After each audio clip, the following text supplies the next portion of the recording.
Hey, Matt, baseball is back. Happy opening day to everybody out there. I have a game on right now. And then you also talk about the March Madness Final Four coming up today. Oh my goodness. I'm just so happy that baseball is back. I mean, if there's anything that I need before we hit the NFL season, baseball is basically what I look forward to when it comes to the summertime. I like when the NBA is done and the NHL is done and we're waiting for football, baseball is always there when we need it. Yeah, I needed baseball since my Lakers are so bad right now. And then we've been kind of in a slump lately Yeah. because we lost to the Warriors in the first of a back to back.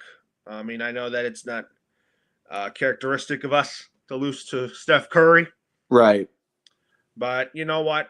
Um, this is not the time for the Lakers to be slumping right now. No, not a good moment. Not a good So, time. anyways, let's start with the March Madness Final Four picks. But talk about last weekend's Sweet 16 Elite Eight. Do you have any takeaways from that weekend? My biggest takeaway for the weekend was actually watching Arkansas implode late in the game against Texas Tech in the Sweet 16. That was a game where Arkansas was up by 16 with less than 5 minutes to go, and John Calipari, like he's done so many times in his career, has failed to win a March Madness tournament game because he's been uber aggressive. I said on another show, I said when the lead was cut from 16 to 10 with less than 3 minutes to go, timeout. Call timeout, get your players reorganized, get their heads straight, get them, and come up with a scheme. And John Calipari did not do that. He just decided to play on, and look what happened. They lost. I know they lost, but I know they lost, but um, I know that they lost. But do you think that John Calipari is an overthinker at times? He can be. He can be. I mean, he's been prone to doing that for most of his coaching career. I mean, the one thing that John Calipari does is he overthinks things, and he overbids his hand. I think he just decides to play on, and he doesn't think things through. And when you don't think things through, bad things happen sometimes. So I think that's what happened with Arkansas. They had a great season, but they could have won this one easily. We could have seen them in the Elite Eight, but I guess it wasn't meant to be. It wasn't really meant to be in that sense, just because it's it's kind of one of those things, that it's kind of one of those things, that it's kind of one of those things, that the it's kind of one of those things, that John Calipari got out coached. Well, late in the game, yes, he did. He did not think wisely throughout this whole thing. He probably could have worked this out a lot better, and unfortunately, it didn't work out in his favor. The fact that, um, while not taking a timeout, Texas Tech was storming back, and they did everything they could. Well, after following that, Duke, Auburn, Final Four. We'll talk about that bracket in a little bit. Duke, they look like they're going to be winning it all, but I think Auburn has something to say about that. Also, we got to highlight USC versus UConn in the women's Elite Eight. There was no Juju Watkins in there, but I feel like the UConn women Huskies are on there. I think they are going to find a way to win another national title under Gino Auriemma.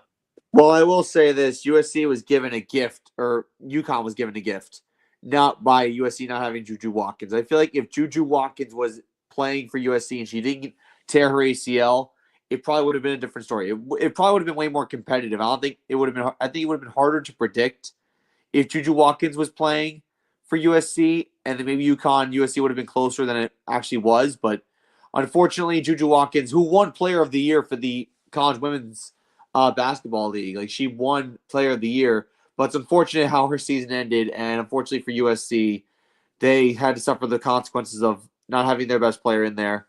But it gives UConn life, that's for sure. Yes, I think it does give UConn life, but anyways, before we talk about that, we have a score update here. The Chicago Cubs are up 3-1 over the San Diego Padres. Yuki Matsui's on the mound, and he's in a bases loaded log jam. Yeah, with 2 outs, and he's facing a 1-2 count with 2 outs, and the Cubs scored 2 runs in the bottom of the fifth. It was a rough outing. They walked a lot of batters. The Padres did. They're trying to stay undefeated. Yeah, and it looks like if you look at the scene at Wrigley Field, a lot of the fans are bundled up. My goodness. Well, the Cubs have a very passionate fan base. Oh yeah, I think Wrigley Field fills up nowadays than guaranteed rate field. Oh yeah. Well, that's a no-brainer. That's a no-brainer. As the White Sox, we'll talk about that for another day, but I mean, you talk about UCLA advancing to the first Final Four in their school history for women's basketball. What are your thoughts on that? Well, Lauren Betts is one of the more underrated bigs in college basketball for the women's side, and I wasn't expecting Lauren Betts to power through. She was in foul trouble early against LSU, but she found a way to keep herself in the game. She didn't foul out of the game. It was a very competitive effort by LSU up until the very end. And UCLA, well done. They had the best season in school history, and they have the Final Four berth to prove it. Oh yeah, could we see a UCLA UConn national title for the women's side? Well, unfortunately, that's not possible because in the semifinal, we do have LSU, Texas versus South Carolina. And then in the other semifinal, it's UConn versus UCLA. In the Final Four? If that's your Final Four. Oh yeah, we'll have to predict that in a little bit. But let's talk about the men's Final Four first. Tell us the matchups for the men's Final Four tomorrow. Okay, so for the men's Final Four matchups tomorrow, we have Florida versus Auburn, a battle of SEC schools. And then the other semifinal is the Houston Cougars versus the Duke Blue Devils. Both games are on CBS. I'm gonna talk. Let's predict the first game. I'm gonna predict Duke versus Houston first. I'm picking the Duke Blue Devils to beat Calvin Sampson in Houston. Although Calvin Sampson and the Houston Cougars have a very good basketball program, they've had a great season.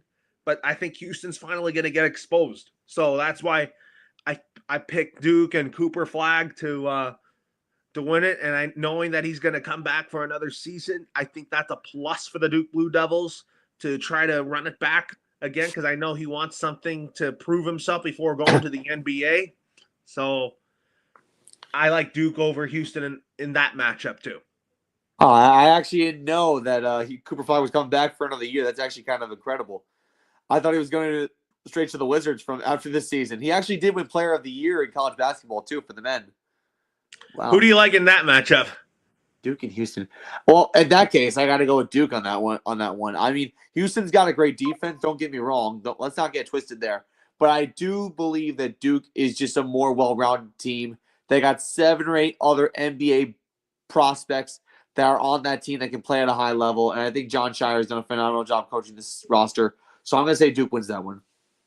Florida versus Auburn. Those are two teams that I think are hungry. Florida, I mean, they came Florida was not, the Florida Gators haven't been in this position since 2007 with Billy Donovan as their head coach. You're right. And then you talk about Bruce Pearl, who I think is by far the best head coach in college basketball.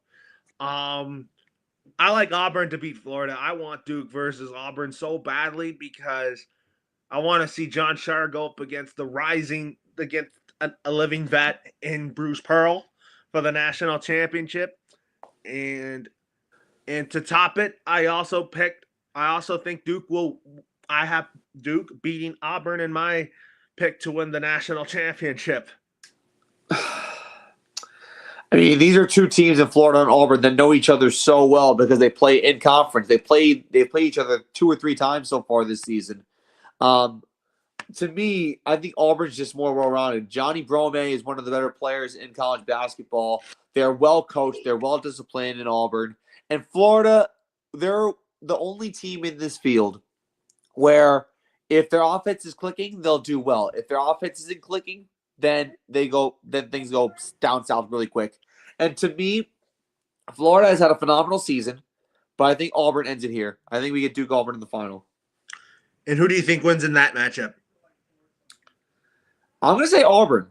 I think Auburn wins the final. And the reason why I say Auburn is because They have a very well-rounded roster. I know that Duke has a lot of NBA-style prospects, and John Shires coaches this team really well. But Bruce Pearl has been around for so long, and he's been waiting to have his dues for such a long time. And you figure that with the best team he's assembled in his coaching career, that this is the team to do it. They were number one in the season, all from the beginning to the end of the regular season, and throughout this tournament, they've been dominant for the most part. I want to say Auburn. Oh, I picked Duke because I like the Duke Blue Devils through and all, because I started liking Duke with Coach Krzyzewski, and I like all the talent he's produced that went to the NBA. Yeah. But if Duke loses that national championship, I don't think it's the end of the world, because I think John Shire has a lot of things to prove. I think John Shire has done a great job coaching the Duke Blue Devils since Coach K retired. And as for Bruce Pearl, I think if you look at that matchup, I think Bruce Pearl, is more hungrier. Oh yeah, well, Bruce Pearl's been around longer. I mean, John Shire is the third-year coach for Duke. Obviously, he's got a chip on his shoulder, trying to fill in the shoes of a legend in Coach Krzyzewski. You mentioned that already, but to me, I think Auburn and Bruce Pearl, they just have a more hunger to win. Not saying that Duke is not hungry to win the title, but I just think Auburn has a lot more to prove than Duke does. They sure do. They definitely do have a lot of stuff to prove here. But to the women's Final Four, let's start with the first matchup. I think I want to talk about UCLA versus UConn. Brianna Betts versus Paige Beckers. That's a matchup I'm looking forward to. It's a tough one to call. I mean, Paige Beckers is unbelievable. This is her final year before she goes to the WNBA.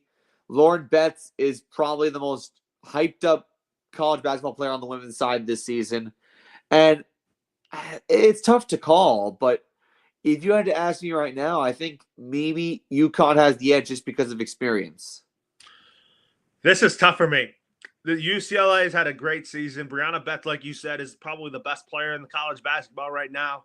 I mean, obviously the player of the year went to Juju Watkins. Can't wait to see her back next year, because I think when Paige Beckers leaves for the WNBA, I think women's college basketball, the face of women's college basketball is now Juju Watkins. Absolutely, 100%. So in this game, I am going to pick UConn slightly. I think UConn has a slight edge as well. I think it's going to be close, but I think UConn has this one in the bag.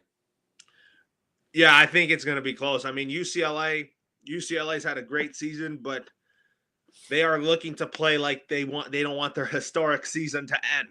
Yes. Tell us the next Final Four matchup. All right. I have UConn playing in that, advancing to the national championship. Who's going to be? And then they'll either get the Texas Longhorns or the South Carolina Gamecocks. This is easy for me. Picking Don Staley and the South Carolina Gamecocks. And I think we are going to have, in my bracket, I got South Carolina versus UConn in the national championship. That's going to be the most watched women's college basketball national championship game. I think South Carolina wins this easily. And the reason why they win against Texas easily is because, again, much like Auburn versus Florida, they've played each other a couple times already. And it's all going to come down to championship experience, and South Carolina has that. Texas does not. So we're going to see a battle of two well-known women's basketball programs going at it for the national title. For me, who I want to win that one, I'm picking Gino Auriemma and UConn to beat Don Staley.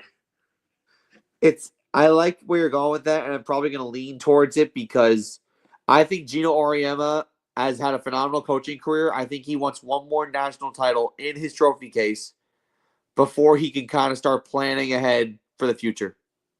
Yeah, I mean, he's got to plan a successor for who will take over UConn. I know it's such a good program. I know Gino Auriemma has such good coaches on his staff.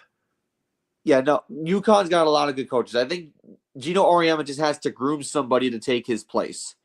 And listen, like I said, a phenomenal career, but at some point you got to wonder, okay, when's time? You got to figure time's running out. Yes, time is running out for Gino Auriemma. I think he's going to have to groom in somebody from his current staff to take over for him. Yeah. Which won't be easy, but it's going to take time. Yeah, exactly. So, anyways, now let's talk about some baseball here. Opening day was so good for the teams. Like the Dodgers started off the first two series of domestic opening day undefeated, beating the Tigers in 3, beating the Braves in 3, and then the New York Yankees, however, started out undefeated by sweeping Milwaukee, and then they kind of lost it with Arizona. Well, one thing I will say about the Yankees, and I think this is going to be beneficial for them long term, and I don't know if you heard about this, about the torpedo bats, which are the brand new bats that they're using. A lot of the players are using. So basically, the torpedo bat, you know how the bulk of the bat, the batter, I guess it's called, is at the top of the bat. Yeah. So they move the barrel down a little bit to the point where if you make contact with the ball, you can hit it farther. And there are a lot of people who use it. Like I know Jazz Chisholm Jr. uses the torpedo bat. I know a couple other people use the torpedo bat. One person who doesn't use the torpedo bat, and rightfully so, Aaron Judge, doesn't need it. But the torpedo bats are definitely useful. And yes, they put up a clinic against Milwaukee. Let's get that out of the way. They put up a clinic against Milwaukee. And then when they got into Arizona, yes, that was a tough series for them to take. Pitching could have been better, but I like the promise that this team has long term this season. I think they're off to a good start for what it's worth, knowing that they don't have Giancarlo Stanton or Garrett Cole. So 4-2, I'm not going to complain about it whatsoever, but obviously things could have been better. They could have. I mean, for the Yankees here, but also Pete Alonso just homered in the Mets home opener against Toronto. That's another guy who's off to a good start. And for the Mets, I mean, we figured that Juan Soto would gel in immediately and make an immediate impact, and he really hasn't done that.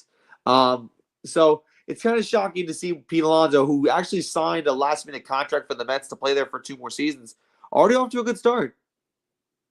No, I think Juan Soto's going to make an impact. I think he will. Just a slow start for him, but I'm not too worried about it. I mean, he'll make his presence felt eventually at some point this season, but for now, Pete Alonso, the guy who everyone passed on, is doing well right now. Yeah, and then let's also talk about an 0-19 start for Rafael Devers. Is that something that people should be worried about? It's definitely noteworthy because 0-19 with 15 strikeouts is not good whatsoever. I do think that Rafael Devers will turn it around to start the season. And actually, if you look at his batting average right now, his batting. Let's actually take a look at this right now. He's batting 111. So if you look at his batting average right now, you will see he's 3 for 27. That's not fantastic to start the season whatsoever. But Devers is a guy who figures things out as the season progresses. They're going to get stronger. And I also like the addition of Alex Bregman to the team.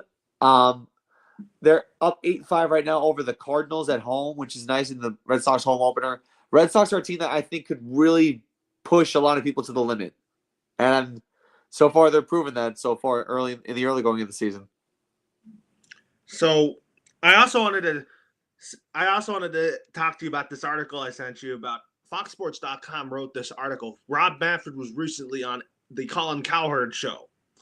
He also said that the MLB isn't ready for a salary cap, golden at-bat rule anytime soon. What were your takeaways on that article?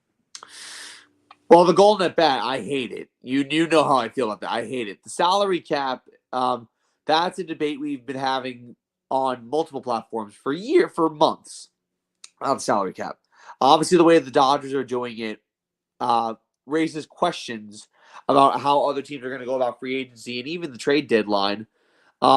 The salary cap, I think that's going to be rethought of, and people are going to go back and think about the salary cap time and time again. The golden at bat should never happen, period. But the salary cap, that's just an ongoing debate that we're going to have for months because until someone other than the Dodgers signs a high-profile free agent without a big salary cap, without a big salary, then we'll kind of put that to bed. But for now, I think the salary cap should still loom large, but not to the extent that Rob Manfred has made it out to be. When you read that article, he was saying that he was saying that he said he had a quote here. He said, "We do hear a lot about it from fans, particularly in smaller markets.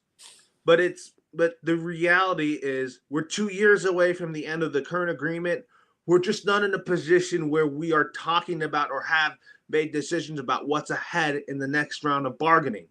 I think that's a lot of water is going to go over the dam before we need to deal with that issue." I mean, I understand where he's coming from because Rob Manfred only has a couple of years left on his time as MLB commissioner. And I think the notion of a salary cap is not going to be his burden. So he's not even thinking about it because I don't think he's going to think about it for the next few years. I think whoever comes in after Rob Manfred is going to have a big decision to make when it comes to the salary cap. I just don't think it's going to be in the next round of the next round of bargaining. I think that based on what I've gathered and what I've read and saw that interview that Rob Manfred did with Colin Cowherd, it looks like in the next round of collective bargaining, it looks like that both sides are probably not going to want to talk about that. Well, the next round of bargaining comes in like a year or two. Like I said, I think Rob Manfred doesn't want to deal with the notion of a salary cap because he's on his way out the door. But I think whoever the next commissioner of the MLB will be in 2028, 2029, that's going to be something that I think that he's going to have to deal with. Yeah, I just don't see a lockout again like it happened back in 21 and 22. Like I said, I think that Rob Manfred, the last thing he wants in his final years as commissioner is another lockout. Yeah, I don't think he wants to go there. Nope. But anyways, here the Dodgers will take on the Philadelphia Phillies today. I mean, no Freddie Freeman. I mean, he's on the 10-day injured list, retroactive to March 31st. Did you think this was the right decision for the Dodgers to do that? Well, they're 8-0 right now. They're off to a fantastic start, and the Phillies are a good baseball team. But I do think the Dodgers need to play it safe. They don't want to throw all their eggs early on in the season. If you want to get your guys healthy, give them early rest so that way when they come back stronger, they can win more baseball games. Yeah, I mean, I know Freddie Freeman's a guy that likes to play 162 games, but I think Dave Roberts did it as a precautionary move. I think Freddie Freeman should be back at some point next week. He probably won't play this road trip. Yeah, and also, like, the Yankees are doing the same thing with Cody Bellinger. I know Cody Bellinger was acquired late in the offseason by the Yankees, but Aaron Boone reported that he has a stiff back. Aaron Boone is not going to start Cody Bellinger today when they take on the Pittsburgh Pirates with Mitch Keller on the mound. Again, you don't want to overexert your players early on, especially when they're dealing with a nagging injury. And I know Cody Bellinger, like Freddie Freeman, likes to play every game, but sometimes you gotta proceed with caution. Yes, you gotta have to proceed with caution at times, you know. And with some of the early season injuries that the Dodgers have dealt so far, they have won games. They still have won games. Yeah, they're 8-0, so you can't really complain about it. It's the best start for a defending champion. Yeah. I mean, I didn't expect a World Series hangover from the Dodgers or the Yankees. No, I didn't. Well, the Dodgers I didn't expect because they had this amazing offseason. You figured that I said it before, and you think I'm crazy, and a lot of people think I'm crazy. If the Dodgers don't win 118 games, then they underachieved because this team just looks loaded from top to bottom, and even your MLB The Show league cannot even say that the Dodgers are a formidable team. They're formidable on all fronts. And I think that even though in my show league, the Dodgers have only lost 16 games. Exactly. Like it's going to be said in your show league. The best record in baseball, you know? Yeah, exactly. And I said the best record in baseball, though. Yeah, the best record in baseball. But like I said, I think they could take it a step further. I think the 2001 Mariners need to watch their back because I think the Dodgers are coming for that record. I think they are, but I think what they care about more is health, and they don't like to care about records at times, you know? I mean, the only thing I'm going to say to counter that, and this is like an argument you could probably agree with me on. In all four major sports, baseball, basketball, hockey, and football, the best team in every sport's history has not won a championship. I mentioned the 2001 Mariners. They didn't win the ALCS. They didn't even make the World Series in 2001. The Golden State Warriors in 2016, 73-9, they lost in the NBA Finals. Then in hockey, the Boston Bruins a couple of years ago had more points than any other team in NHL history, lost in the first round. And then the big one, 18-1. The Patriots. You know what? I think the Dodgers can do it. I think the Dodgers, I do expect them to win the World Series, you know? Yeah, I think they can win it too. But like what I'm trying to say is the best team by record in every sports history has not won it. If the Dodgers win 117, 118 games, they look like a team that could break that trend. And a stat in my show league right now for Shohei Ohtani is he's already at 30-30, 30 home runs, 30 stolen bases. I think Shohei Ohtani in my show league is basically on pace to break Barry Bonds' home run record. Oh, wow. With 73. That's My a God. long shot, but it looks like he's on pace to at least get to 50 or 60 home runs by the end of the season. Wow, that's really good. It looks like it, but the way he's been hitting a lot of homers lately is kind of telling for me that he can get to that. He probably could get to 45 home runs or 50 home runs by the All-Star break. Right. With the way he's been swinging the bat lately, even though he's kind of not hit a home run in my show league lately, but he's been getting it done in different ways, like getting base hits, driving in runs in a different way, not just the home run ball. Now, one major storyline that we didn't really discuss in Major League Baseball, and this is actually kind of telling, and for the Braves, I know the Braves are the only winless team in Major League Baseball, but this is actually going to hurt them. Jurickson Profar was suspended for 80 games for using PEDs. The Braves are 0-7 right now. They're getting ready for a homestand against the Miami Marlins over the weekend. Now, the Braves ran into back-to-back buzzsaws with the Padres and Dodgers to open the season, but the Marlins are 4-3. They look like a team that can help Atlanta get back on track, but not having Jurickson Profar is a big blow to the team. Yeah, I think it is. I mean, Jurickson Profar is he was a good addition to the Braves this offseason. I think what he did was stupid. Yeah. But I think once the Braves get Sean Murphy back, once they get Ronald Acuna back at some point this season, and when they get Profar back, I think we're going to see a different record for the Atlanta Braves. I can agree with that 100%. Because I didn't think that start was ideal. A lot of people said that it's not a good percentage for them to not make the postseason. Yeah. But also in my show league, not only Ohtani is 30-30, his pitching stats are really good too. 8-0 record with a 2.30 ERA. He really could in my show league be making history by winning the NL Cy Young Award and winning NL MVP in the same season. Wow. And he's also a candidate to start the 2025 All-Star game in my show league in Atlanta. Nice.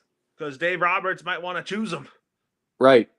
Since the Dodgers, and then Aaron Boone might choose Garrett Cole, but that's not gonna happen in real life. Either Garrett Cole or Max Fried he'll choose. No. Since he's the manager for the A, I think in real life he should choose Max Fried. I agree. To start the All-Star game because, Max Fried was a Brave, one-time Atlanta Brave, and I think that Max Fried is a good tier to be ace behind Garrett Cole. And did you have any takeaways on his first start as a Yankee? Fried, I thought, had really good command in his first start. I think the blessing for him was that the Yankees had bounced up a big lead in the game that he started in. He's starting today, by the way, against the Pittsburgh Pirates. But I do want to say that Max Fried had good control. I think his pitch command was good. I think that the lead that he was given, with the Yankees homering off 3 consecutive pitches against Nestor Cortez, which was a beautiful sight to see. It was good. However, I do think that Aaron Boone should give his starting pitchers more of a leash, because the problem with Max Fried and even Marcus Stroman in the 2 games that they started against the Brewers, they didn't go 5 innings or more, and they didn't get the win, even though the Yankees won those games dominantly. So it's a shame. I think Aaron Boone needs to give his pitching staff a little bit more of a leash. I do like, and this is like a little bit all off of Max Fried, I do like Fernando Cruz that we got from the Reds for Jose Trevino. I thought that was a good addition to the team. I like his splitter fastball. Like, that's a really good pitch that he uses. I know that we DFA'd Adam Ottavino after 2 days because he was not effective. So that was a short story. That was a short-lived story for Adam Ottavino. But we are getting Devin Williams back from paternity leave, which is a nice sight. Who's coming back from paternity leave? Yeah. Who's coming back from paternity leave? Devin Williams. Oh yeah, he just had he and his wife just had a baby. I mean, Oh, that's nice. But I was gonna ask you, like, even though that Luis Gil's out, how are you liking seeing Clark Schmidt step up into a 5th starter role? I mean, Clark Schmidt could be a 5th starter. I mean, right now the Yankee rotation could use a veteran starter, because right now you're looking at Rodon, Fried, Stroman, who wasn't even projected to be on the rotation, Will Warren, and Clark Schmidt, and Carlos Carrasco, because they got 6 different starters that they need to mix and match to see what could work. And I like Clark Schmidt overall. Like, I know you're not a big fan of his stuff, but he's got a good arsenal of pitches. I just feel like he needs to go deep into ball games to really solidify that he's a competent starter. Yeah, you're absolutely right. I think that Clark Schmidt is a guy that just only goes 4 or 5 innings. Yeah, and that's not exactly ideal for Clark Schmidt. I mean, to give your starters some confidence, you need to give them a little bit of a leash. Give them 6 or 7 innings, especially if they're doing well. Yeah, you're absolutely right. You gotta give them a longer leash here. But anyways, now it's still 3-1, bottom of the 7th in Chicago. The Cubs are up 3-1. Kyle Tucker is at the plate, and I know that the Cubs are in a lot of pressure to keep him. And you know what? I feel like that even though he's a free agent after the season, I think the Cubs will find a way to re-sign Kyle Tucker for the right price. Yeah, I feel like they are going to, especially because he's developed a really good rapport with his teammates in Chicago. I know the Cubs are a very good, competent team, and I think that eventually, if you get the right pieces around this Cubs team, they could do well. But look at it this way. I think Tom Ricketts and Carter Hawkins and Jed Hoyer, they basically loaded off of Chris Bryant and Anthony Rizzo's contract because of money. But I do like the young pieces that they're developing, such as Michael Bush, Pico Armstrong, building around guys like Ian Happ and also guys like Nico Horner and Dansby Swanson and Matt Shaw, the third baseman. Big time. No, big time. The Cubs have got some really good pieces around them that they could build off of. I just think the Chicago needs to gain some confidence, win some ball games, and establish that they could be a really good team, especially in division games. Like, the Brewers have won the NL Central the last 2 years. The Cubs haven't won the division in a long time. They're due to win the division. They just gotta win ball games and then gain confidence from there. You also know in my show league, the Cubs are in first place in my show league this year because after they made the playoffs last year, they played the Brewers in the wild card round and they got swept by the Brewers. Yep. They basically wanted to make a statement. Yeah. So basically, the Cubs in my show league are ahead of Cincinnati, who I think, even though in real life they started out bad, I think the Cincinnati Reds are going to be a second place team at the end of this. Yeah, there's still plenty of time for Cincinnati to grow. I think it's the first several games. I think that's what's hurting Cincy to begin the season. But once they get their feet underneath them, I think they're going to be a good team. This is not the same Reds team like where David Bell just didn't know how to maximize Ellie De La Cruz's potential, along with guys like Hunter Green and all that. Well, that was the ultimate problem with the Reds, is that they had the talent, but they were just poorly managed. Now you have Terry Francona. I think Terry Francona is going to manage this Reds team very well. I agree, 100%. It's going to take time for a young team that he's assembling, but I do like the direction that I see him taking them. Right. But in a lowly NL Central, they may not make the playoffs. Well, you think of it this way: the NL Central, you're probably going to only get one team out of there, and honestly, 4 of those 5 teams look like they're competent enough to win the division, but only one can win it. I have no faith in the Cardinals. I know the Cardinals are off to a decent start, but it's only been 1 week for them, and they're getting creamed by the Boston Red Sox right now. So I don't really know who to pick to win the division. I mean, you can't count Milwaukee out. Chicago has some really nice pieces. I like the Reds a lot, and then, well, 3 teams. I think it's just those 2 teams. I can't see Pittsburgh winning that division either. Paul Skeens and O'Neill Cruz are their core players, but they don't have enough. No, they haven't built around them. They just haven't built around those guys. Just because, I think that the Pittsburgh Pirates are. Because in my show league, I played the Pirates once with the Dodgers, and Paul Skeens ended up getting a no decision, but ended up pitching well against the Dodgers. Right. But it just wasn't enough for the Pirates to, win. It was a 1-0 win for the Dodgers over Pittsburgh. Exactly. So that's the Pittsburgh Pirates for you. Uh-huh. And then the Cardinals. I mean, I don't think their roster is that good, to be quite honest. No, I can second that. I just don't really see much going on with Pittsburgh. I mean, and the Cardinals, the same thing. Like the Cardinals, they started off strong, but watch that strong start fall apart like that, because I just don't see anything along the lines in St. Louis that gives me optimism that this team can be good. It doesn't really give me a lot of optimism. And by the way, it looks like former Dodger Justin Turner got hit by the pitch. Wow. And I'm like, I think Justin Turner is kind of a good, elder statesman to the Cubs, just because a young team like that really helps the Chicago Cubs be solid. Because Justin Turner is not an everyday player. I think the Cubs got him just for his veteran leadership and all that.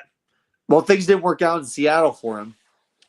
Yeah, I remember him being a Dodger, and I loved him in LA, and I wished he would have. I was hoping he would finish his career there, but since then he's kind of bounced around everywhere else. Yeah, he's kind of just fading away a little bit.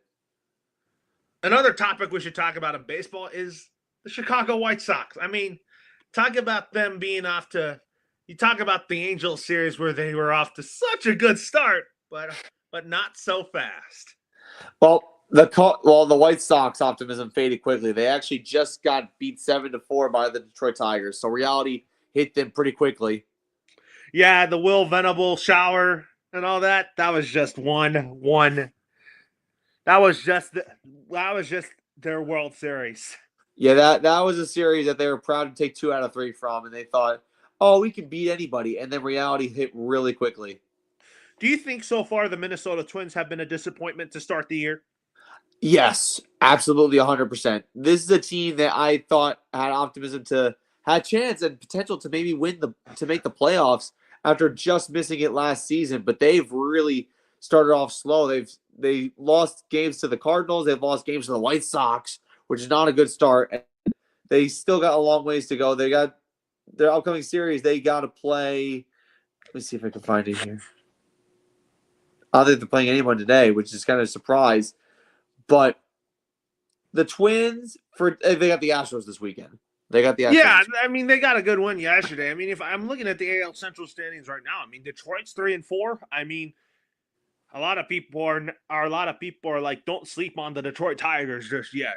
Well, Detroit's coming off a postseason run where they beat the Astros and knocked them out before the ALCS for the first time since 2016. And then they put up a fight against the Guardians in the ALDS. That's why the Tigers have some potential and some promise. The problem with the Tigers is that they're still young and they haven't really figured out their rotation outside of Jack Flaherty and Tarek Schoolball. Yes, you're right about that. But in my show league, the Detroit Tigers are basically a game back of the Cleveland Guardians. And after the Dodgers series in my show league, it looks like we might have a change in the AL Central standings where Detroit will be in first place with Cleveland and Kansas City in second place. It's possible. And then also, I think one thing that's also going to help the Tigers is that AJ Hinch is their manager, a former world champion manager. And also, they do got to get better offensively because other than Kerry Carpenter, they don't have too much going on offensively. No, they don't. I mean, I think that I like Javi Baez. I still think he's a formidable everyday player. But that contract is bad, but they platoon him now. Yes. And then the Royals, 2-4. I'm not too worried about them because they're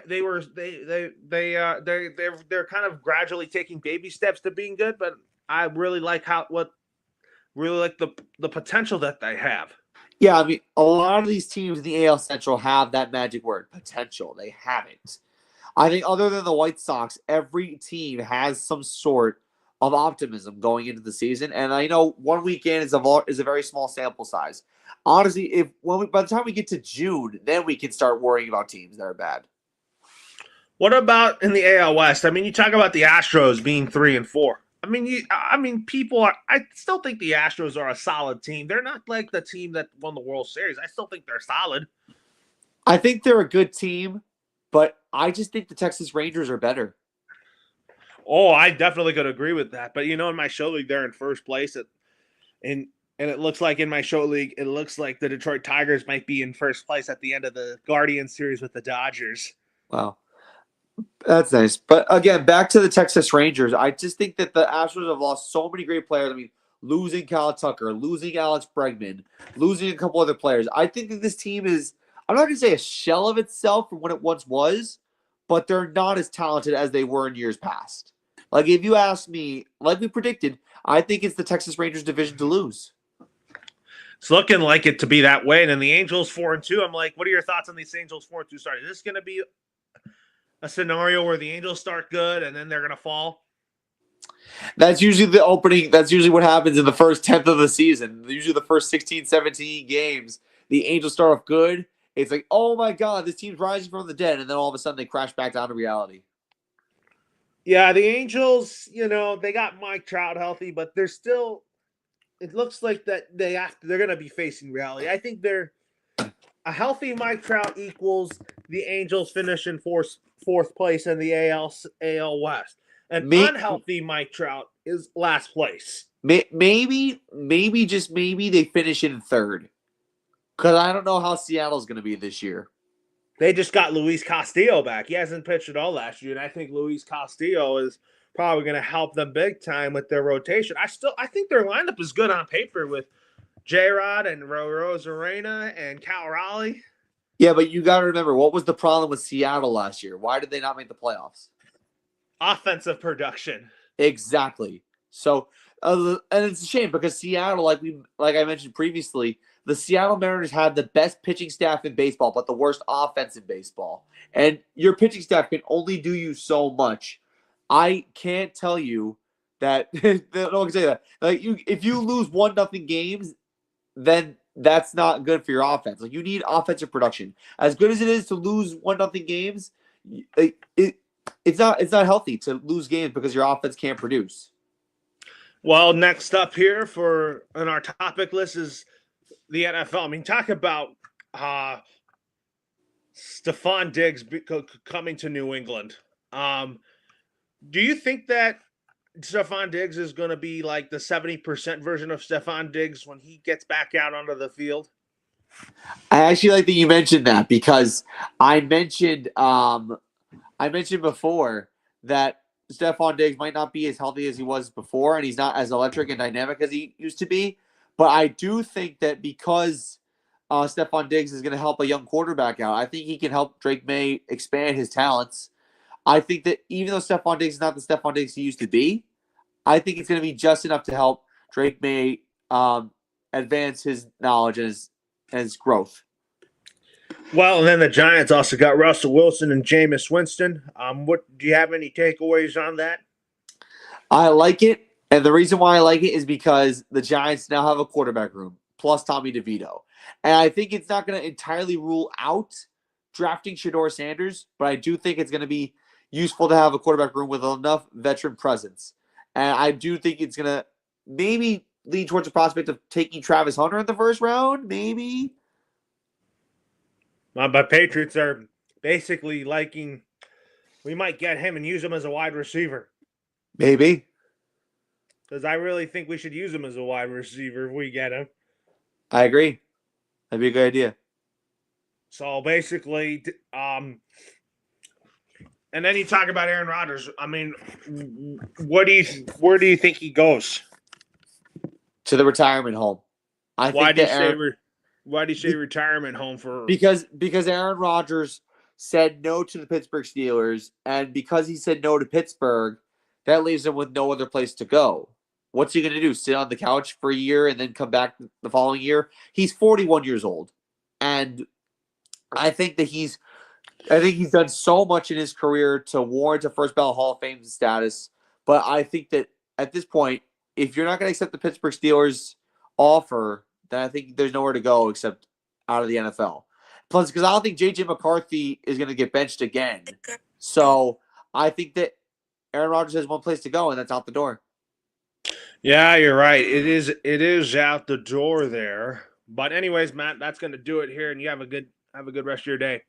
Take care, everybody.